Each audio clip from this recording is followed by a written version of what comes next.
Lembra quem você é. Talvez você já tenha me escutado falar isso.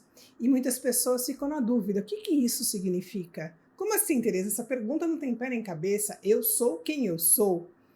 E a gente acaba por se identificar com papéis que a gente desempenha na vida, profissão, condições. E sim, isso compõe a nossa história, compõe a maneira como nós não nos vemos. Mas eu estou falando de algo, quando eu faço essa pergunta, eu estou falando de um lugar que vem anterior a tudo isso, antes de você receber todos esses rótulos, todas essas denominações. E aí entra a minha visão da vida. Eu acredito que nós somos seres espirituais passando por uma experiência material. Então, a nossa condição, a nossa verdadeira identidade, ela é espiritual. E nós temos aqui na condição humana, de encarnados aqui no planeta Terra, a gente tem esses rótulos, essas denominações, mas que nós acabamos nos prendendo e nos apegando a elas. E tem alguns aspectos que é tão importante para a gente lembrar, que é a nossa identificação não só com o mundo exterior, mas mesmo internamente. Por exemplo, se identificar com os nossos pensamentos. Teus pensamentos, os meus pensamentos, é uma nuvem que tem, ele é vazio, é uma ideia, né? Ele não é algo sólido que você não pode largar, que você não pode mudar. Mesma coisa as nossas emoções. As nossas emoções, elas vêm, inclusive, de uma reação química do nosso corpo.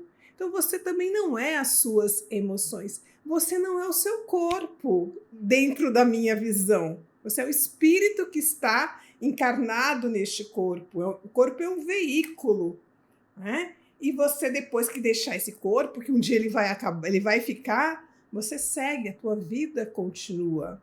Uma outra identificação que acontece muito com a gente e que gera muito sofrimento é a identificação com a nossa história pessoal.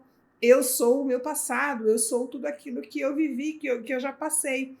Sim, isso que você viveu, isso que nós vivemos e passamos, eles constituem a nossa história, eles fazem parte, mas eles não podem limitar as nossas possibilidades. Eles não podem definir quem nós somos como uma sentença, né? Então, outro aspecto, você e eu, nós não somos o nosso ego. O ego é a imagem que nós temos de nós mesmas, numa definição bem simples. É aquilo que nós pensamos que somos e que constitui o nosso ego. Tá? Mas nós não somos esse ego também. Só que a gente se identifica muito com tudo isso que eu falei. Além dos papéis externos, a gente se identifica muito com esses aspectos interiores, os meus pensamentos, as minhas emoções, a minha história, né? E o meu passado, o meu ego. E a gente, quando eu falo, lembra quem você é anterior a isso, é antes de tudo isso. É uma pergunta muito profunda. É uma pergunta que não tem uma resposta, ela tem uma reflexão. Quem eu sou antes de receber todos esses nomes, né? Qual é a minha essência? Qual é a minha essência? E, de novo, dentro da minha visão, somos centelha, somos o divino habita dentro de nós, Deus, o nome que você acreditar, habita dentro de cada um de nós. É para a gente se lembrar disso. E quando a gente se lembra disso, a gente lembra do nosso poder, da nossa força, da nossa criatividade, da nossa resiliência, do amor que existe dentro de nós e que muitas vezes o ego está ali cerceando, impedindo que a gente manifeste. Ele lembra da nossa bondade, ele vem nos lembrar da nossa pureza.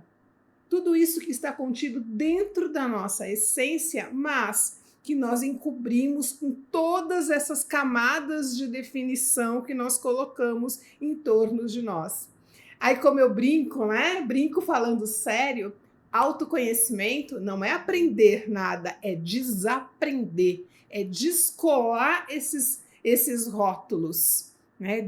É parar de se identificar com essas definições, porque uma definição, ela te define, ela te coloca numa caixinha, e você não nasceu para viver numa caixinha. Você é ilimitado, ilimitada, nós somos poderosos pra caramba, mas colocamos todo esse poder dentro de um lugar fechado, né, e esquecemos quem somos. Por isso vem a minha provocação, vem isso que é um comando da colmeia sagrada, inclusive dos códigos, lembra quem você é. Eu espero do fundo do meu coração que com esse vídeo você tenha tido alguns insights e algumas lembranças a respeito de quem você é. Que o nosso propósito na colmeia sagrada, como eu já escrevi no meu livro lá atrás, tanto eu como o Marcos, como a própria colmeia sagrada, nós ajudamos as pessoas a se lembrarem de quem elas são. E com isso, a gente vai se lembrando de quem nós somos. Beijo no seu coração, fique em paz e até sempre. Ah, e não esqueça, adoce a sua vida. Manda esse vídeo para adoçar a vida de alguém também. Curte e deixa os comentários também. Se você chegou até o fim, escreve assim: eu me lembro quem eu sou. Beijo no coração, até sempre.